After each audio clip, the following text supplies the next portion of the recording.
Bismillahirrahmanirrahim. Assalamualaikum warahmatullahi wabarakatuh. Segala puji kita panjatkan kepada Allah Subhanahu wa taala, Tuhan yang Maha Esa, Jat, pemilik segala keagungan, kesempurnaan dan kemuliaan. Dialah pencipta sekaligus penguasa tunggal alam semesta beserta isinya. Berkat hidayah, taufik dan rahmatnya, pada kesempatan kali ini akan kita ketengahkan pembahasan tentang sosok agung.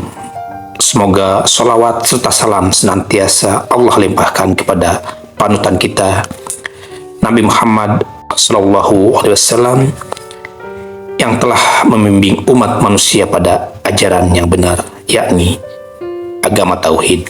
Pada kesempatan ini kita akan membahas tentang sosok yang agung Nabi Muhammad SAW, di mana tentunya pengetahuan mayoritas kaum muslimin terhadap sejarah Nabi Muhammad sudah tidak perlu diragukan lagi. Bahkan sebagian besar hafal betul kronologis dan rintangan yang beliau hadapi dalam menyebarkan agama Islam. Lalu apa-apa saja yang beliau contohkan di dalam kehidupan ini.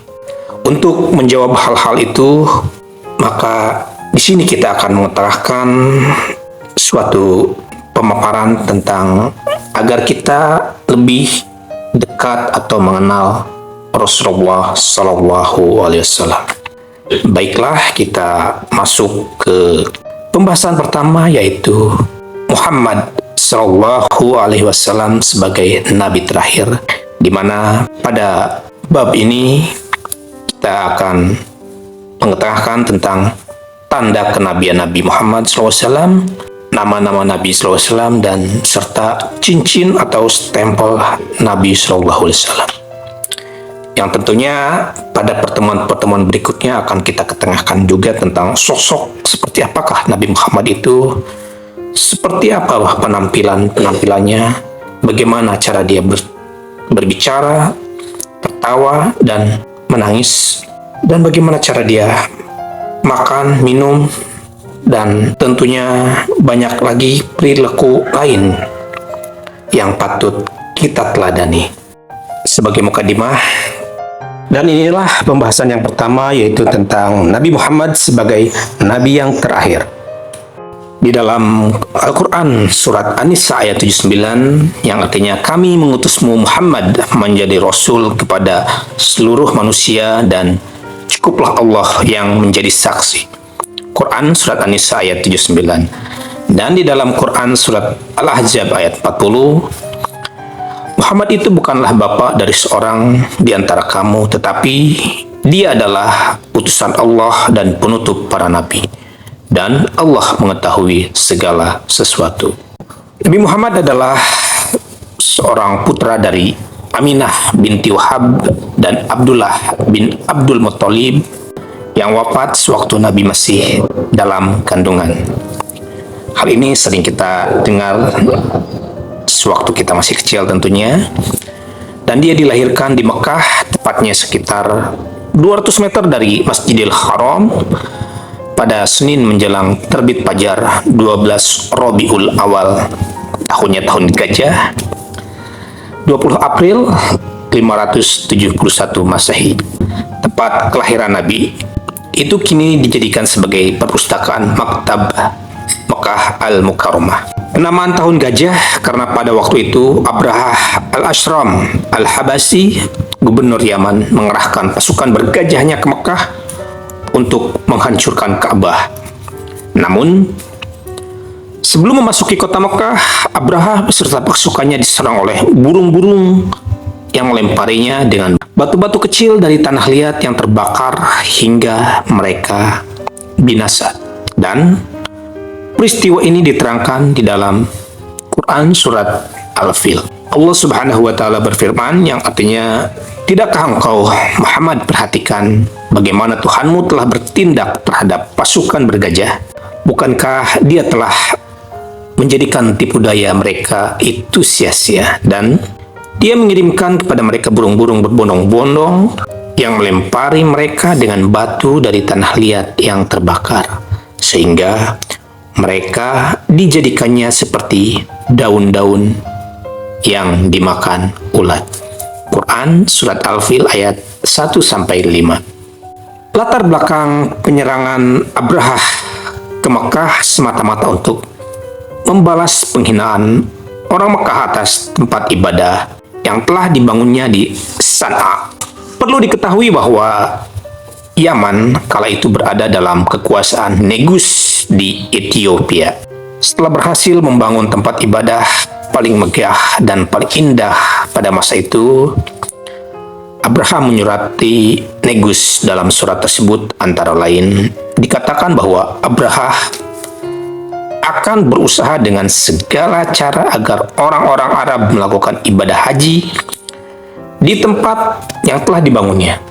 Surat Abrahah tersebut diketahui oleh penduduk Mekah dan tentu saja membuat mereka tersinggung. Maka salah satu dari suku Kinanah berkunjung ke tempat ibadah Abrahah dan buang air besar di dalamnya. Mengetahui hal itu, Abrahah marah besar. Dia pun mengerahkan pasukan bergajah ke Mekah. Tujuan utamanya adalah menghancurkan Ka'bah, namun Allah Subhanahu wa Ta'ala menggagalkan rencana mereka. Muhammad Shallallahu Alaihi Wasallam menerima wahyu yang pertama pada usia 40 tahun ketika berkhalwat atau menyepi untuk mendekatkan diri kepada Allah di Gua Hiro. Sejak itulah dia diangkat menjadi seorang nabi dan mulai menyiarkan agama Islam secara diam-diam dan sesuai dengan perintah Allah di dalam Quran Surat Saba ayat 28 yang artinya, dan kami tidak mengutus engkau Muhammad melainkan kepada semua umat manusia sebagai pembawa berita gembira dan sebagai pemberi peringatan, tetapi kebanyakan manusia tidak mengetahuinya. Quran Surat Saba ayat 28. Ayat tersebut juga membantah adanya anggapan bahwa Nabi Muhammad Shallallahu Alaihi Wasallam hanya diutus untuk orang Arab, sebab ajaran yang dibawanya adalah untuk seluruh umat manusia di muka bumi ini. Oleh karena itu, orang-orang beriman, pengikut para nabi terdahulu, wajib beriman kepadanya. Rasulullah Shallallahu Alaihi Wasallam bersabda, "Demi Allah yang jiwa Muhammad berada di tangannya, setiap orang yang telah mendengar risalahku, baik ia Yahudi maupun Nasrani, kemudian ia mati tanpa mengimani ajaran yang disampaikan kepadaku, maka ia tergolong ahli neraka." Hadis riwayat Muslim dari Abu Hurairah radhiyallahu anhu. Kurang lebih selama 3 tahun Nabi Muhammad berdakwah secara diam-diam sampai turun wahyu yang memerintahkannya untuk berdakwah secara terang-terangan.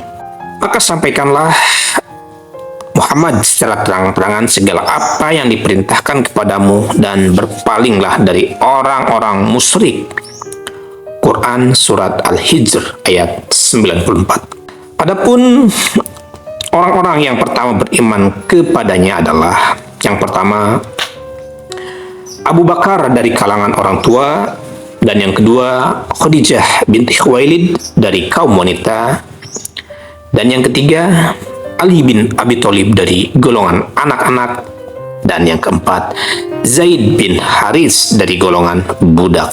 Beberapa waktu kemudian kalangan elit kaum Quraisy pun menyatakan memeluk Islam, antara lain Utsman bin Affan, Jubair bin Al-Awam, Abdurrahman bin Auf, Abdullah bin Mas'ud, Sa'ad bin Abi Waqqas, dan Talhah bin Ubaidillah.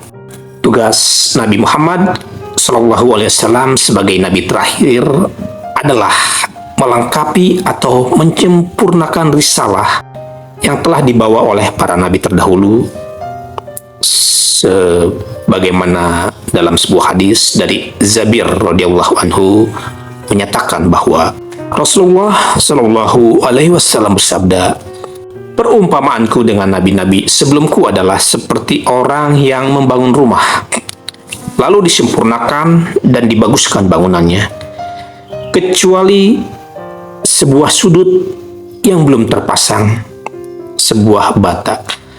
Masuklah orang-orang ke rumah itu untuk melihat dan meninjau. Mereka kagum akan keindahannya dan bertanya, kenapa batu di tempat ini belum terpasang? Kata tuan rumah, yang akan memasangnya adalah Muhammad Rasulullah Shallallahu Alaihi Wasallam. Maka akulah yang memasang atau meletakkan batu itu, dan aku datang sebagai nabi terakhir. Hadis riwayat Muslim. Petunjuk yang dibawa Nabi Muhammad SAW diumpamakan dengan air hujan yang turun ke bumi, yang di sana ada tanah yang subur yang menyerap air itu, dan ada pula tanah yang keras yang tidak mau menyerapnya. Abu Musa al-Ash'ari radhiyallahu anhu menerangkan bahwa Nabi Muhammad SAW bersabda, sungguhnya perumpamaan, petunjuk, dan ilmu yang aku diutus oleh Allah Azza wa Jalla untuk menyampaikan adalah seperti hujan yang turun ke bumi, ada tanah yang subur yang menyerap air itu, lalu menumbuhkan tanaman dan rerumputan yang rimbun. Ada pula tanah yang keras yang menanam atau menampung air, sehingga dengannya Allah memberikan manfaat kepada manusia, yaitu bisa untuk minum, menyiram tanaman, dan memberi minum ternak. Ada pula hujan yang jatuh di tanah yang tandus, yang tidak bisa menahan air dan tidak bisa menumbuhkan tanaman. Itulah perumpamaan orang yang mempelajari agama Allah Azza wa Jalla dan mengambil manfaat darinya melalui apa yang diperintahkan kepadaku oleh Allah. Kemudian dia memahami dan mengerjakannya, serta perumpamaan orang yang tidak berkeinginan mempelajari agama Allah dan tidak menerima petunjuknya yang diperintahkan kepadaku menyampaikannya. Hadis riwayat Muslim.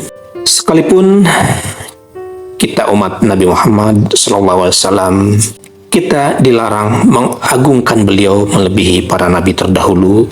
Abu Sa'id radhiyallahu anhu memberitahukan bahwa seorang laki-laki dari kalangan orang Yahudi yang mukanya telah ditampar oleh seseorang menemui beliau dan mengadukan perkaranya.